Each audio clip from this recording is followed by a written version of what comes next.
जिंदल भी वर्त का देख लिया और भी वर्त का देख लिया, हमारा तो वोट देना चाहेगा। चलो अब है कि किसी ने दियो ना दियो। चलिए अब हमने चौटाला जब पावर में था तब नहीं जिंदल को हरा सके, अब तो कहाँ, अब तो उसकी औकात ही नहीं तो अब इंडिया गठबंधन अरविंद केजरीवाल अगर भाजपा का पटका पहन ले तो वो कहीं ना कहीं फिर सही हो जाएंगे।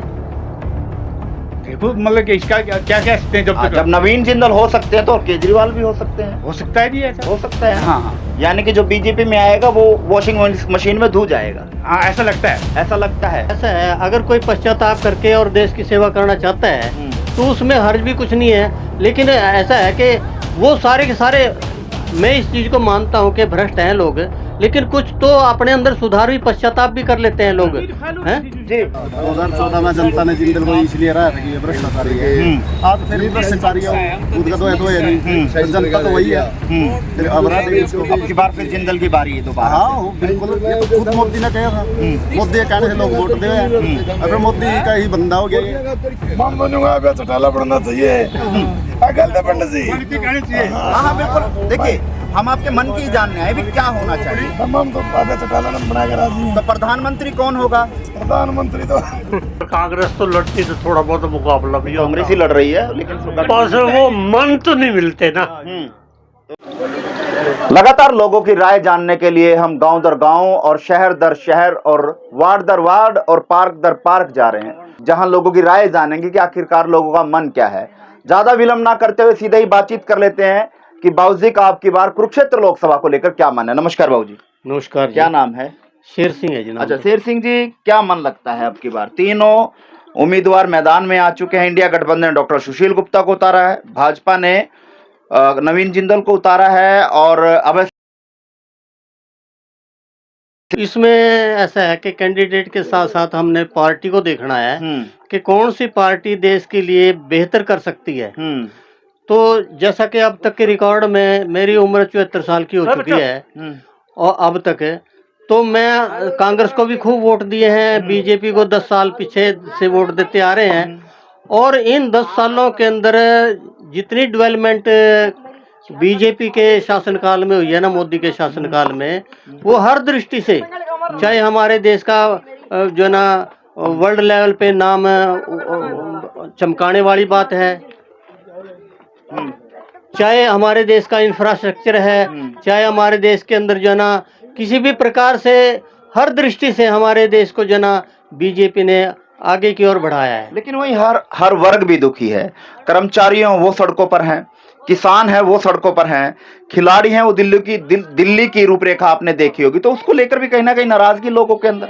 नहीं ऐसा है, जहाँ तक मुलाजिमों की बात है, कितनी अच्छी तनख्वाहें आजकल, लेकिन वही बात है। और ये जो मुलाजिमों की जो प्रॉब्लम है कब नहीं रही, कांग्रेस के राज में क्या रही? खिलाड़ियों की महिलाओं के साथ अत्याचार किया नहीं, उसमें ऐसा है, देखो ये सारा राजनीतिक खेल मुझे लगता है कि ये सारा एक दूसरे को बदनाम करने के लिए वाला भी कहीं ना कहीं राजनीतिक प्रेरित। जहाँ तक खेलों की बात है, आपने खेलों का जिक्र किया, तो जितना खेलों के अंदर डेवलपमेंट और जितने गोल्ड मेडल बीजेपी के शासनकाल में आया ना, अब इन गिने मिने 10 सालों के अंदर इतने तो कांग्रेस के टाइम में कभी नहीं आया ना। कभी नहीं आया। जो खिलाड़ियों को जो सहूलियत दी है ना, वो सारी की सारी बीजेपी सरकार। आपकी बात बिल्कुल जायज है। आप मतलब बहुत ज्यादा काम 10 साल के अंदर देश को आगे बढ़ाने में भाजपा ने किए हैं। वहीं 2014 में प्रधानमंत्री मोदी जी कोयला चोर कह रहे थे इनको, जिनको अब वॉशिंग मशीन से धुलाकर मैदान में उतार दिया। तो क्या अब ये कोयला चोर नहीं है? नहीं ऐसा है, अगर कोई पश्चाताप करके और देश की सेवा करना चाहता है तो उसमें हर्ज भी कुछ नहीं है। लेकिन ऐसा है कि वो सारे के सारे, मैं इस चीज को मानता हूँ कि भ्रष्ट हैं लोग, लेकिन कुछ तो अपने अंदर सुधार भी, पश्चाताप भी कर लेते हैं लोग हैं। जी हाँ जी, क्या नाम है? कुलदीप जी, क्या लगता है आपकी बार कुरुक्षेत्र का रण कौन फतेह करेगा? इंडिया का। क्यों लगता है इंडिया गठबंधन? 2014 में बीजेपी ये एजेंडा लेके आई थी कि जो पॉलिसी है वो भ्रष्टाचार है, भ्रष्टाचारी है। जब भ्रष्टाचारी ही बीजेपी में चले गए, 2014 में जनता ने जिंदल को इसलिए हराया था कि ये भ्रष्टाचारी है। आज फिर भ्रष्टाचारी है, खुद का तो है नहीं, जनता तो वही है। फिर अब की बार फिर जिंदल की बारी है दोबारा। हाँ बिल्कुल, ये तो खुद मोदी ने कहा था। मोदी के कहने से लोग वोट दे। अगर मोदी का ही बंदा हो गया। तो भाजपा से नाराजगी क्यों है? राम मंदिर बना दिया, धारा 370 तोड़ दी, 3 तलाक का कानून तोड़ दिया, और चाहते क्या? तो 10 साल दे तो दे पब्लिक ने। अच्छा, तो अब क्या होगा? अब तो बदलाव होगा। बदलाव होगा, बदलाव की लहर चल गई है। बिल्कुल। चलिए जी, FIR दर्ज हो उसमें। FIR दर्ज है, लेकिन इसके बारे में नहीं, लेकिन हम तुम्हारा तो मानना ही है जी, जो राष्ट्रीय मुद्दे थे उनके काम किए इन्होंने।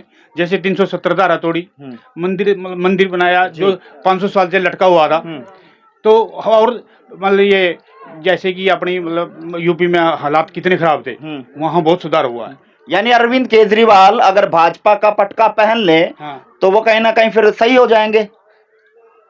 देखो मतलब कि इसका क्या कह सकते हैं, जब नवीन जिंदल हो सकते हैं तो और केजरीवाल भी हो सकते हैं। हो सकता है जी, ऐसा हो सकता है। हाँ। यानी कि जो बीजेपी में आएगा वो वॉशिंग मशीन में धो जाएगा। हाँ, ऐसा लगता है। ऐसा लगता है। हाँ। तो दोबारा क्या चाहते हैं, कुरुक्षेत्र में कैसा होना चाहिए?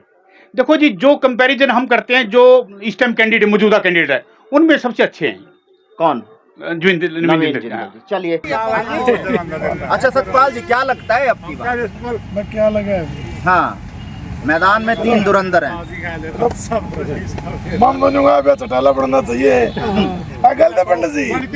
हाँ हाँ बिल्कुल। देखिए, हम आपके मन की जानने आए भी क्या होना चाहिए। हम तो अभी चटाला बना के राजी हैं। तो प्रधानमंत्री कौन होगा? प्रधानमंत्री तो वो सारा तो नहीं, अभय सिंह चौटाला को अगर सांसद आप बना दें तो प्रधानमंत्री कौन बनेगा? भाई कोई बनो, हम तो अभियान देंगे।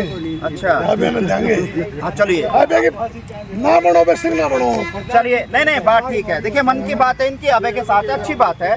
जो मन में बात है जिंदल बरतों का देख लिया। अच्छा, जिंदल क्या?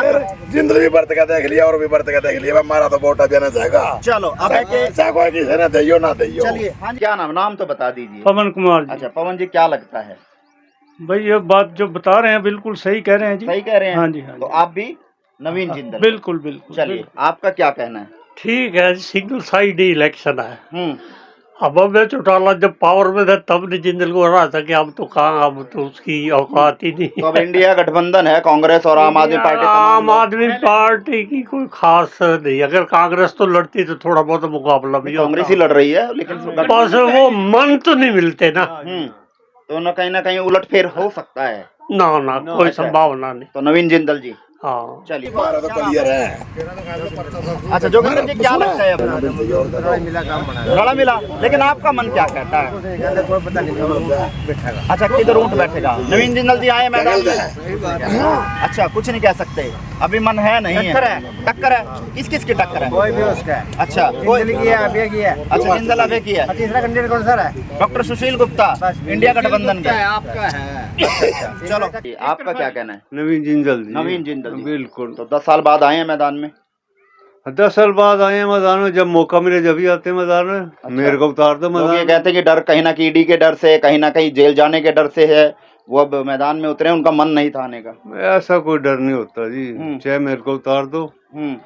तो बीजेपी जो लोग पहले कोयला चोर कह रहे थे, अब सिपाही बनाकर उतार कहने दिया। को तो मेरे को भी कुछ न कुछ लोग चोर कहते हैं, फिर मैं चोर थोड़ी हूँ जब तक मैं अंदर नहीं जाता। लेकिन इनके तो खुद के प्रधानमंत्री कह रहे थे क्या कि कोयला चोर है। आप भी कह दो किसी को कोई चोर है तो चोर थोड़ी बन जाएगा जैसा। यानी प्रधानमंत्री जी झूठ बोल रहे थे। अरे ऐसा कुछ नहीं है जी, ये तो बाजारू और चलती बातें हैं। सेंटर में तो बीजेपी है जी। नहीं, यहाँ कुरुक्षेत्र लोकसभा में क्या होगा?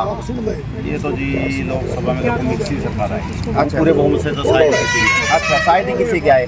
तो भाजपा ने नवीन जिंदल को मैदान में उतारा है, तो उधर से इंडिया गठबंधन सुशील गुप्ता के साथ है, अभय सिंह चौटाला है। नहीं, देखो हो सकता है ये अपने जिंदल साहब ही हैं। जिंदल साहब नया चेहरा है, पुराने मतलब नहीं, पुराने जानकार हैं एरिया के अपने, तो हो सकता है और नई पार्टी से हैं। लेकिन भाजपा के लोग इनको चोर कहा करते थे, अब सिपाही बनाकर उतार दिया तो अब सिपाही के लिए वोट मांगेंगे, चोर जो है वो साफ हो गए। वो तो पुरानी बातें थी, कुछ मतभेद थे, अब ऐसी कोई नहीं है। नहीं, भाजपा की वॉशिंग मशीन में जाकर सब मतभेद भूल जाते हैं। नहीं, इसकी इस पे कोई भी ब्लेम नहीं है। चलिए, इसकी छवि भी साफ सुथरी है, इंडस्ट्रियल है, तो ऐसी बात। चलिए, लोगों की लगातार बातचीत, मन की बात हम जान रहे हैं कि लोग आखिरकार चाहते क्या है, लोगों की मन की राय क्या है, वो तमाम बातें हम आपको लगातार दिखा रहे हैं। इस वीडियो को कहाँ देखते हो कमेंट बॉक्स में अपनी राय दीजिएगा और इस वीडियो को ज़्यादा शेयर कीजिए।